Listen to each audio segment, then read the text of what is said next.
ready. One thing I realized is that it's a very dangerous world out there. And it's just getting more and more dangerous.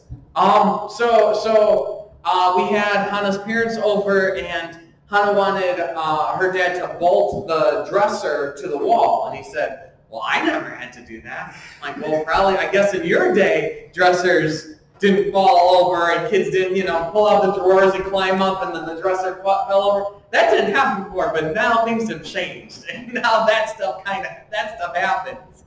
Or we were just given a swing. Really, really nice, their kid outgrew the swing. They gave it to us, some friends that we don't see very much. They gave us the swing, and it was amazing. Hannah turned it on and tested it, and it was making a weird noise. It made her a little nervous. So she looks it up, and she saw that the swing had been recalled because some babies didn't do well on the swing. And so we're like, oh, well, we're not keeping the swing. This ain't happening. We threw out the swing. And we thought, well, good, because we don't really see this friend much. She won't even know that we threw it away. Last night, this friend says, oh, I forgot a piece on the swing. I got to give to you, so now we got to mess up and we throw away her swing. But we got to make sure things are safe, because it's a dangerous world out there. Last weekend, Hannah's parents were here, and they made this frame for this Winnie the Pooh poster. Looked great, but they spent 3 hours researching the kind of glue because they were worried that we were using too strong of a glue and that would be a poison or something. So we gotta make sure. So we felt safe about Elmer's glue. Elmer has a spray glue that we're like, okay, Elmer never hurt anybody, right? So we thought that was good. And it's just on and on and on. I don't know. I think I might be I'm going to be a worried parent. I think I might be protected. I don't know. This is kind of a scary world out there. And you know what it made me think of? It made me think of the book of Genesis, obviously.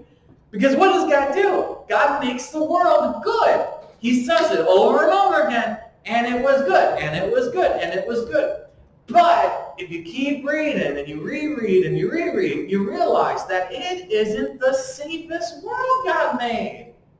Because there's these chaos waters, these scary waters that are above our head, just ready to collapse on us any moment. And one time they did. The big flood. The window of the dome, the rakia, was opened, and the waters came down, and it wasn't good. So we got that scary thing up there. We've got the waters all underneath us and around us. We think, okay, there's some pillars holding us up, holding up the land. This weird biblical cosmology. But at any moment, what if those pillars give way and the land falls down into the waters? We're in trouble. We're in trouble. And then there's that sea dragon, the great sea creature, the monster that's out there. And who's to stop that monster from getting up on land and breaking through his boundaries? This is kind of a dangerous world, even though it was good. Good. Still, there's some signs that this is a little dangerous. And we look to God for safety. We need safety. So today we're not actually going to read out of Genesis. We're going to read out of Psalm 36. If you remember a few weeks back, we read Jeremiah 4, and it was about the destruction of Jerusalem, Babylon coming in, and there's that line. It was Tohu Vavohu. And the Tohu Vavohu described a city in ruins. And we were able to see how that speaks to Genesis 1, verse 2. The earth was Tohu Vavohu.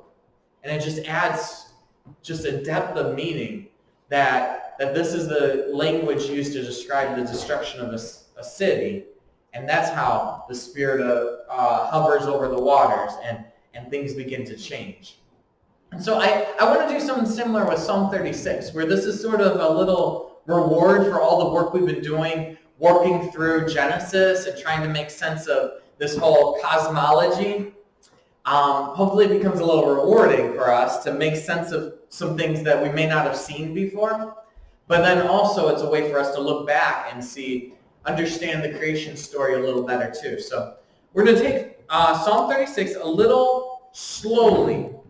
I'll tell you, I don't know how it is for you, but Psalms I love so much, but I notice that I've got to read them and reread them, and I've got to read them really slowly, because if I read them fast, it all goes over my head. And the first reading, I'm like, oh yeah, that was the Bible. Yeah, that sounds like Bible words, sure. And I don't really remember much of it. I read it again, and I'm like, okay, well, I caught one or two things. I read it again, and I'm like, oh, I think there's actually a structure to this. Read it again, and I'm like, oh, okay, now I can see where these repeated words are. I read it again, and I'm like, oh, wait, I see what they're doing with this or that. The Psalms were built like that. We're supposed to read them and reread them and take our time with it. So hopefully today, it's just 12 verses. We're not going to be moving around too much. And so we can really take in Psalm 36. So let's begin in verse 1. Transgression speaks to the wicked deep in his heart. Okay, like I said, nice and slow. Transgression. That's one of those bad words in the Bible. The bad words like sin and iniquity and transgression. Transgression means betrayal. A betrayal. So it's more of a relational sense.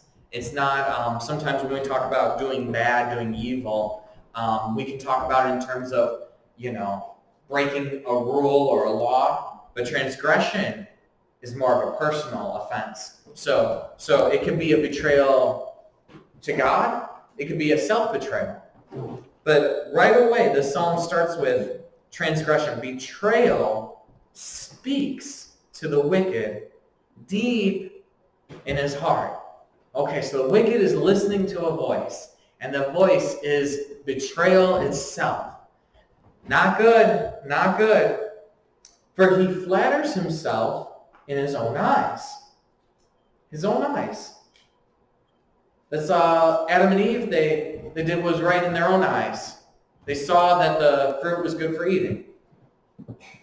That his iniquity cannot be found out and hated. The words of his mouth are trouble and deceit. He has ceased to act wisely and do good. So, acting wisely and doing good go hand in hand. He plots trouble while he's on his bed. Even his dreams are evil plots. He sets himself in a way that's not good. He does not reject evil. Okay, so the first 4 verses are about this wicked person. We're examining this wicked person. What do we know about the wicked man? Well, we know that he's listening to a voice of transgression. We know that he doesn't fear God. The fear of God, no fear of God before his eyes. He flatters himself with his own eyes. So there's not fear of God in his eyes, but he's flattering himself. That iniquity cannot be found out and hated.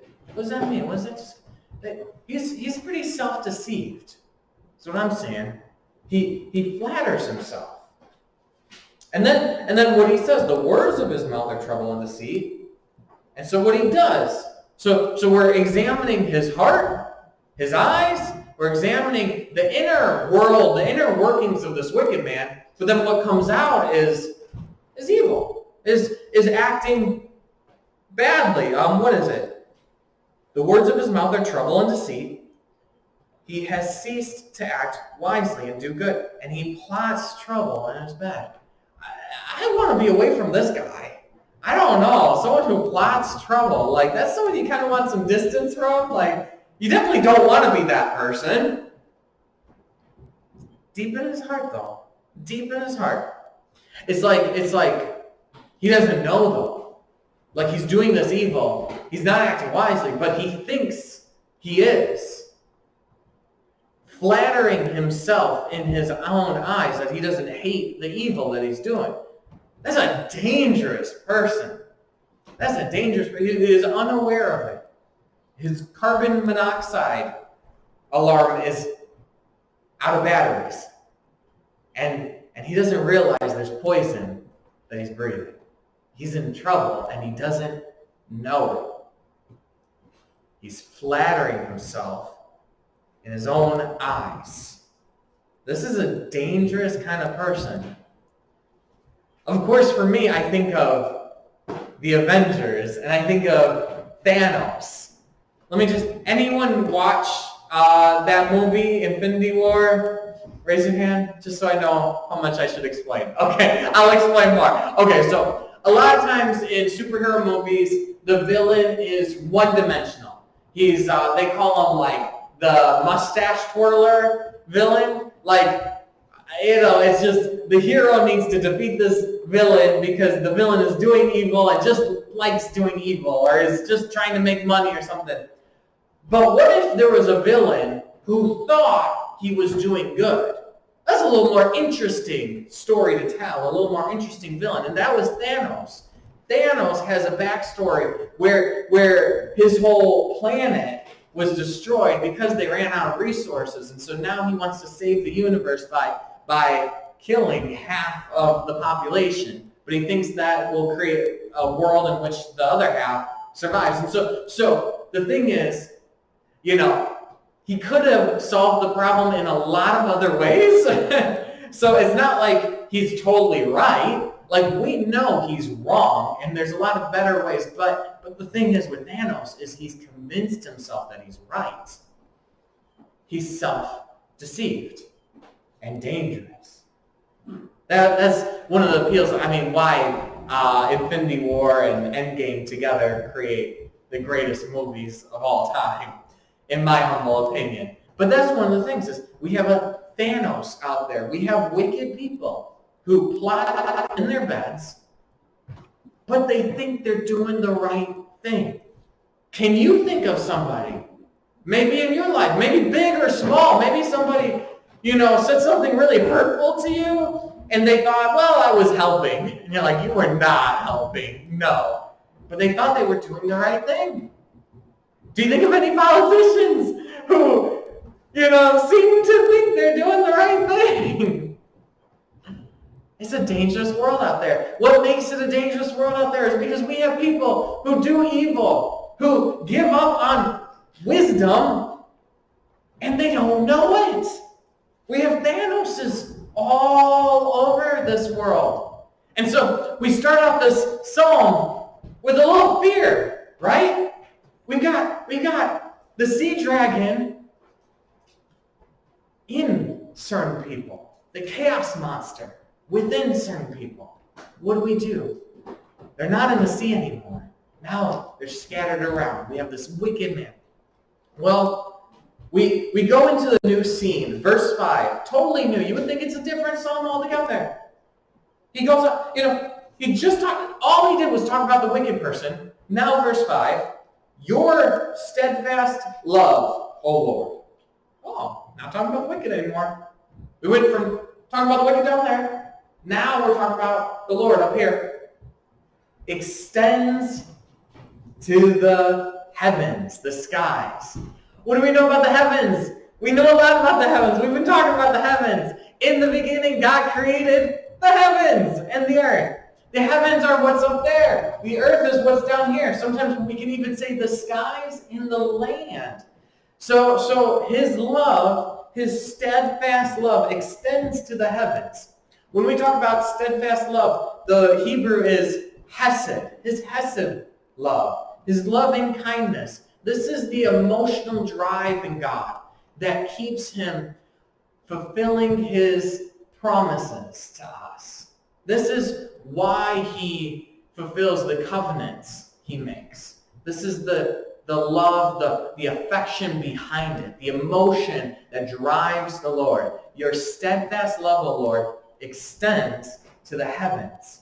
We're talking about some good things. We're talking about some bad a bad guy just earlier. Now we're talking about the Lord. Your faithfulness to the clouds. Your righteousness is like the mountains of God. Your judgments are like the great deep. Okay, let's stop there. This is where we get some payoff. What we talked about, he says 4 different locations. We talk about the heavens, we talk about the clouds, the great mountains, and the great deep. Are we traveling up or down? Altogether. Down. We go up. No, it's down. It's all down. We go from the heavens, the skies, to the clouds, so the lower skies, to the mountain, to the deep. This is our whole cosmology, all the way from top to bottom that we've been talking about. It's said in a different way.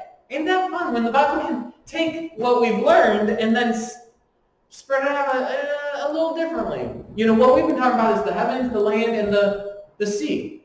But instead of heavens, it talks about the heavens and the sky, or the clouds, and so it splits that into 2.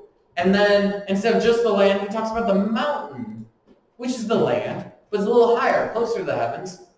And then he drops all the way down to the sea, or the deep abyss, the Tehom. That's what we've talked about. That's Genesis 1:2, the Tehom. And so what does he say?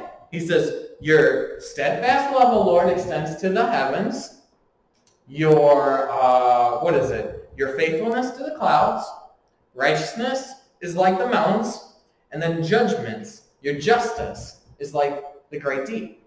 So what is he saying with this? This is like, what does this mean? These are different characters of God. His love, his righteousness, his faithfulness, his justice. Yeah, he's a good God. And is it just saying, like if I were to read it the first time, I probably would just think, okay, well, I guess it's just saying that his character is really, really big and wide, just like the universe is really big and wide. Your steadfast love extends to the heavens. Like, oh yeah, it goes really far. It's really big. Which is true. I think there's something there. You can even visualize it from top to bottom. You see the character of God. From love to justice, you see God's character permeating all of creation. I think that's what he's saying. But I think he's saying something else. And I think the biggest clue is here, your judgments are like the great deep. Okay, so he places a character quality of God with a location. Each one has its own character. So, do you think he did it on purpose that way? Or do you think the psalmist just randomly put the character qualities in any order? I don't think it is random. I don't think so. Because if you see, your judgments are like the great deep. Your judgments are like the great deep. That seems to make sense. Because the great deep, that's no man's land. That's death. That's the pit. And it makes sense to associate God's justice with the pit and the deep and death. God's justice is right there. Even in Sheol, even in the grave, we see God's justice worked out. So could that apply to the other parts? Well, let's do some exploring. Your steadfast love, O Lord, extends to the heavens. We talked about it. It's the emotion driving him to keep his covenant. So the heavens, what's going on up in the heavens? We know we're above the clouds. So what's above the clouds? Well, we know from Genesis that there is one particular thing in the heavens. There's the Rakia. What do we know about the Rakia? We know that it's a water dome holding up these massive chaos waters. The dangerous waters that could collapse in on us. And at one time, they did collapse in on us at the flood. And so, what happens after the flood? God closes up the Rakia, he closes the window, and then he has a conversation with Noah. And his conversation goes like this. He says, Noah, mankind is evil. So, I'm going to make a covenant with you not to destroy the earth again like I just did. Which is really interesting because he brought about the flood because mankind is evil. And so the same reason why he brought about the flood is the reason why he won't bring about a flood again. And he makes a covenant. And so when we say that your steadfast love, the emotion driving you to keep your covenant, I think we think of that one day that he had a conversation with Noah. And when God said, I'm not going to destroy the earth. In fact, I'm going to keep preserving everything because you're evil. It's like God is saying, we need to try this over. We gotta try a different route here. Because left on your own, you're going to destroy the earth yourselves. And so this whole covenant he makes with Noah is saying, I'm determined to work with humankind. And why would he be determined to keep working with us? Why would he be determined not to destroy the earth again? It's because there's something inside of him driving him to it. This unexplainable affection he seems to have for us all. I don't get it. And yet, when we look up to the heavens and we see that those great waters haven't collapsed in on us, we're reminded of the fact that it is his love that keeps the waters up. His steadfast love extends to the heavens, faithfulness to the clouds. Okay, I mean, I always feel a little out of place saying this, but I think farmers, you guys would say, like, the clouds are important and they play a really important role in our survival. That we would have rain and a certain amount of rain at a certain amount of time and all of that. And the reason why the rain comes when it does is because of the faithfulness of God. So when you see a cloud in the sky, we're reminded of that God is faithful to take care of us and give us what we need. And then we talk about the mountain, righteousness, doing right by someone else. The way God does right by us is revealed on the land and on the mountain. He works out right by us. And the reason why the mountain doesn't sink into the waters is because God is doing right by us and treating us fairly and good, and we may be beyond what we deserve. Ain't that incredible? Your steadfast love, O Lord, extends to the heavens. There's so much there. We see top to bottom the character of God all throughout creation. Man and beast, you save, O Lord. Just by us existing is a kind of salvation. How precious is your steadfast love? There it is, the steadfast love. How precious. Most of the time in the Bible, this word precious is being used to describe a stone. How precious, how rare, how valuable is your steadfast love, O God. The children of mankind take refuge in the shadow of your wings. See, this is God keeping us safe in a dangerous world. He's like a mother hen keeping us safe from the storm. Verse 8, they feast on your abundance. Okay, so we went from dangerous world to now, it's not just that he protects us, but he gives and gives and gives.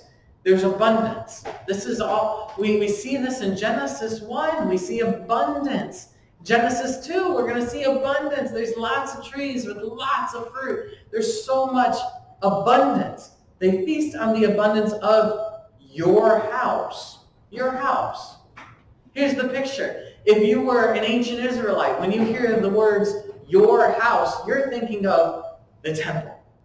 Temple, this God's house sitting on top of a hill. And from that top place, that high place, there's abundance. And you give them drink from the river of your delights. In the Hebrew, your Edens.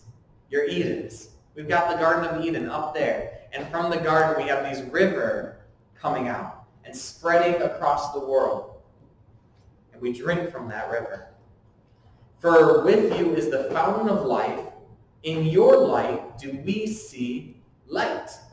Okay, so he talked about, so So we're here. We're talking about the temple, but the temple is a kind of Eden up on the hill. And from that hill, we have life being given to all of the world through this river. And so the water is a picture of God giving life and abundance and blessing to the earth. But we can switch it out. He says real quickly, and then in your light do we see light. So not only does God from his house provide water for us to live, like good water, not chaos water, good water to drink. But then there's also light, like same thing, light and water. God gives us, they're both very, very important for our survival. We need light, we need water to continue on, and we get it all from our ultimate source, from God, and in particular, from his house. Do you see this? You can close your eyes and see all of these worked out. This is poetry. You can see, as you look up and you see up on the mountain, you see the river, the water coming and then branching out, and then you can see this beam of light just coming from that house. And so we see just really good news about God. We talk about the wicked Thanos. We talk about the wicked man and how dangerous the world is. We've got this wicked person, and then we're basking in the great character of God and how well he takes care of us and protects us and provides for us. And then verse 10, it comes together now. Oh, continue in your steadfast love to those who know you. So that's a prayer you can pray. Continue in your love. Continue in your love. You can praise God that his love extends to the heavens, and then you can ask him, God, I want some of that love right now. I want some of that. Can I get in on that? And your righteousness to the upright in heart, let not the foot of the arrogance come upon me. Okay, this is like soldier, stomping on your neck kind of thing. Like, protect me from the arrogant, nor the hand of the wicked drive me away. Drive away. This is a picture of Eden again, where the snake, in a sense, because he caused Adam and Eve to sin, and God drove them out of the garden, we want to be near the source of God's life. And so there's wicked people who are going to drive us out, and we pray, God, don't let them drive us out. There the evildoers lie fallen. They are thrust down, unable to rise. So there's this implicit, God, don't let us end up like that. Throughout this poem, we see the trajectory of the wicked. It starts in their heart. It goes to them plotting in their bed, them doing wickedness, and then the real fear at the end of the poem is that they're going to stomp on our necks. They're going to drive us out. And there's the prayer for protection in a dangerous world from these wicked people. And the wicked, this is I think this could sit in on anything that you're really afraid of. I think sickness and disease and war and financial devastation, economic crash, I think you can see that. I don't think it's too far to put those in there. But specifically, we're talking about the villains out there wanting to cause us harm. David was a warrior. David writes this poem, and so he's thinking of people who really literally want to stomp on his neck. And the idea is that God's heaven, his steadfast love is way up there in the heavens, extends to the heavens. You can see he's kind of looking up and down. He's looking up at God's love, and then he looks down at these evildoers, and they're going to fall. And it's this prayer, God, don't let that happen to me. Don't let me be driven out. Don't let me fall with the wicked. It's kind of like the Psalm 139. Where can I go from your ruach, your spirit? If I go up to heavens, you're there. If I go down to Sheol, you're there. It's a different way. We say, your steadfast love extends to the heavens. This week, pray that. Praise God every day. Your steadfast love extends to the heavens. God, we praise you because your steadfast love, your hesed, the affection you have for us, extends to the heavens. Thank you